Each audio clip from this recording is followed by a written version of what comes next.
Good day. This is Visual Lesson 4.3 about the lesson Combined Variation. The learning competency, the learners solves problems involving variation. Solving word problems involving combined variation typically involves the following steps. Number 1, understand the problem. Read the problem carefully to understand what is given and what needs to be found. Determine if the problem indeed describes a combined variations relationship. Number 2, identify the variables. Recognize that combined variation problems involve multiple variables that affect a single outcome. Identify the given values for the variables involved in the problem. Assign variable follows the first letter of the quantities except for k because it is used for constant. Create a table to place quantities which help you to determine what needs to be found.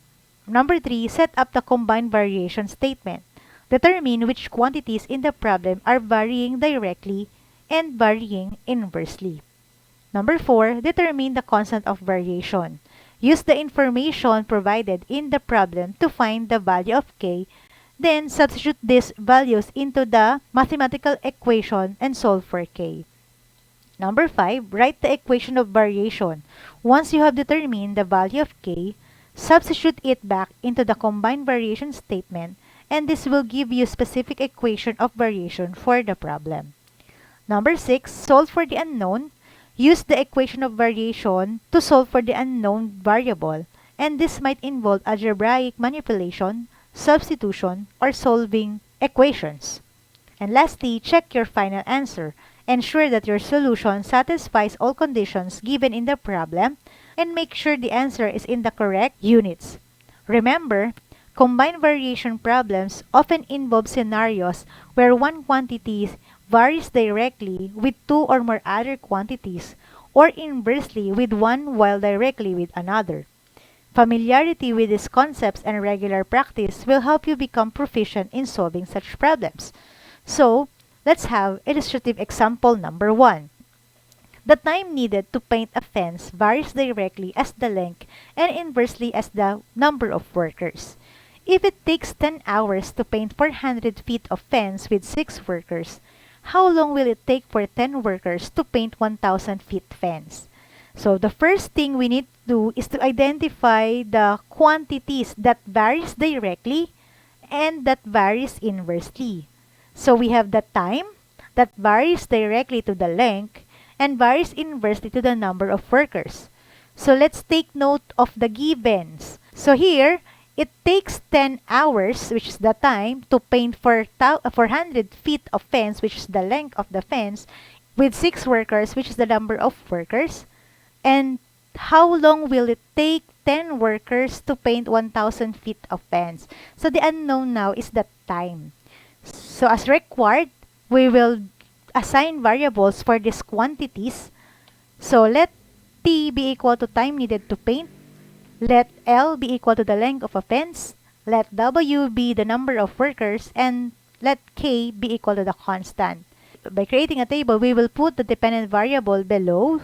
And then after that, we will put the independent variables. Since we need to find time, we will put the question mark here. Then let's just plug in this given into our table of values. So the time is 10 hours, length 400 feet, 1,000 feet, workers is 6 workers, and then 10 workers. Since na-complete na natin ito, pwede na tayong pumunta sa 4 na steps. So the first step is to formulate a variation statement. Since this is combined variation, dalawa ang nagvavary directly at nagvavary inversely.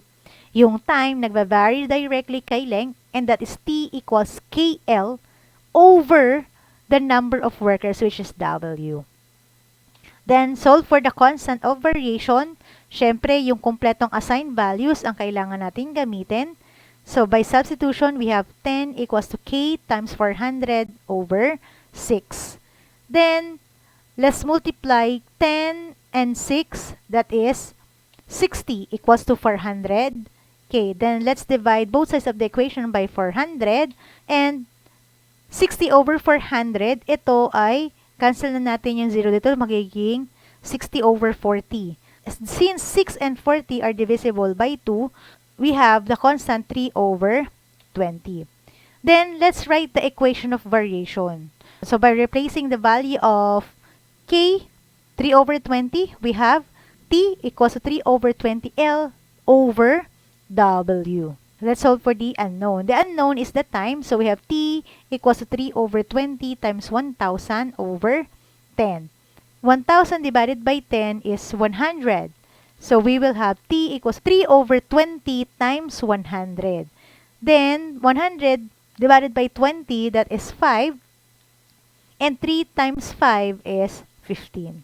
So therefore, it will take 15 hours to paint a 1,000 feet fence with 10 workers. Example number 2. The frequency of vibration of a guitar varies directly as the square root of the tension applied to a string and inversely as the length of the string. If the frequency is 40 vibrations per second or hertz when the tension is 25 pounds and the length of the string is 3 feet, find the frequency when the tension is 36 pounds and the string is 4 feet long. So, first thing we need to identify are the quantities that varies directly and that varies inversely. So that is the frequency, which varies directly to the tensions and varies inversely to the length. Let's take note all the givens. Sabi dito, the frequency is 40 Hz when the tension is 25 pounds and the length of the string is 3 feet. Then find the frequency. So the unknown here is the frequency of vibration of a guitar when the tension is 36 pounds and the string is 4 feet long. So as required, we need to assign variables for these quantities. So let F be equal to frequency of vibration of a guitar, T be equal to the tension applied to a string, L be equal to the length of a string, and K be equal to the constant. So by creating a table, we will put the dependent variable F below and we will just put the two independent variables. So since the unknown is finding the frequency, we will put here the question mark. And then we will just input this given to our table. So the frequency is 40, the tension is 25 and 36, the length is 3 feet and 4 feet. Since we already completed this, we may now proceed to step 1, which is formulate a variation statement. Since the frequency varies directly as the square root, take note of the word square root of the tension and inversely as the length. So the mathematical equation is F equals to K squared of T over S. Then solving for constant of variation, we will use this one, the complete assigned values of the quantities. So by substitution, we have 40 equals K squared of 25 over 3. Square root of 25 is 5. So we will have 40 equals K times 5 over 3. Then 5 and 3 are not divisible to each other. So we will just multiply 3 by 40. So we have 5K equals to 40 times 3. That is 120 equals to 5K. Then divide 5K both sides of the equation. And then we will have K equals to 24. Now, let's write the equation of variation. So, we have F equals to 24 square root of T over S. Then, step 4, let's solve for the unknown. Since ang unknown nga ay frequency, we will just substitute the value of T and S. So, we have F equals to 24 times square root of 36 over 4. Square root of 36 is 6. So, we have 24 times 6 over 4. Since 24 and 4 are divisible to each other, pag dinivide mo yan, 24 divided by 4, ang sagot ay 6. At ito, sa 4 dito, magiging 1 na lang. So, ang 6, i-multiply na natin sa 6, ang sagot dyan ay 36. Therefore, the frequency of vibration of a guitar is 36 Hz when the tension of the string is 36 pounds and its length is 4 feet long. Illustrative example number 3. Suppose that the maximum weight that a certain type of rectangular beam can support varies jointly as its width and the square of its height and inversely as its length. If the beam is 4 inches wide, 3 inches high, 18 feet long, can support a maximum of 6 tons, what is the maximum weight that could be supported by a beam that is 7 inches wide, 4 inches high, and 6 feet long. So let's identify the quantities that varies jointly and that varies inversely. So the dependent variable is the maximum weight, which varies jointly with its width and its height, and varies inversely to its length. So let's identify the given. If the beam is 4 inches wide, 3 inches high, 18 feet long, can support a maximum of 6 tons. And the next given is, what is the maximum weight that could be supported by a beam that is 7 inches wide, 4 inches high, and 6 feet long? So the unknown is the maximum weight of a rectangular beam. So as required, we need to assign variables for these particular quantities. So we let M be equal to maximum weight, W be equal to width of rectangular beam, H be equal to the height of rectangular beam, L be equal to the length of a rectangular beam, and K be equal to the constant. And then let's create a table.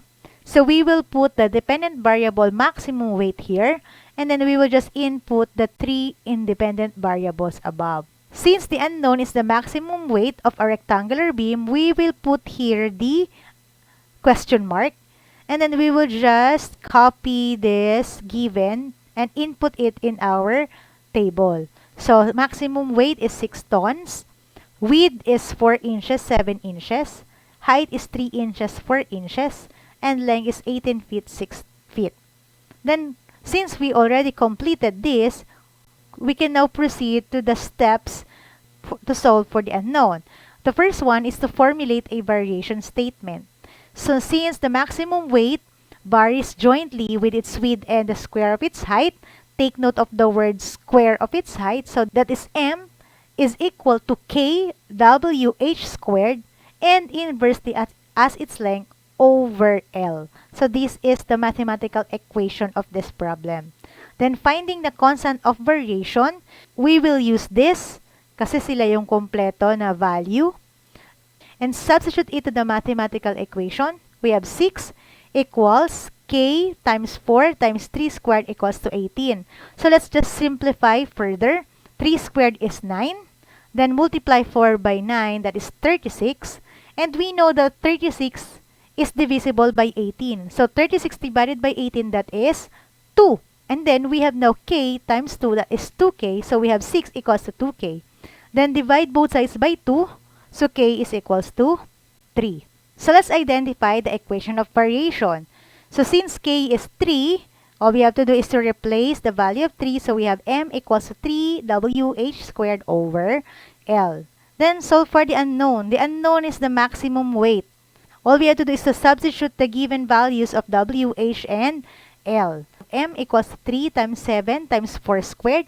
Let's simplify it further. 4 squared is 16. So 3 times 7 times 16, that is 336 over 6.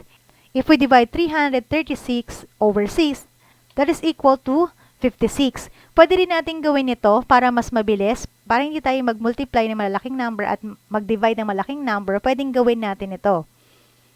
Yung 3 ay divisible by 6, so pag dinivide natin yan, 3 divided by 3 may 1 na lang, pero ang 6 divided by 3 may 2. Ngayon, yung 2 ay divisible sa 16, pag dinivide natin sa 16 by 2, mayroong 8. Tama? Ngayon, 7 times 8 is 56. So, mas madali sana itong cross-cancellation kung siya ay mamamaster nyo. So, therefore, the maximum weight that a certain rectangular beam can support is 56 tons when it is 7 inches wide, 4 inches high, and 6 feet long. Did you understand solving problems involving combined variation? If you have difficulties, write it down, then review this visual lesson again. So thank you. I hope you understand well our topic about variation.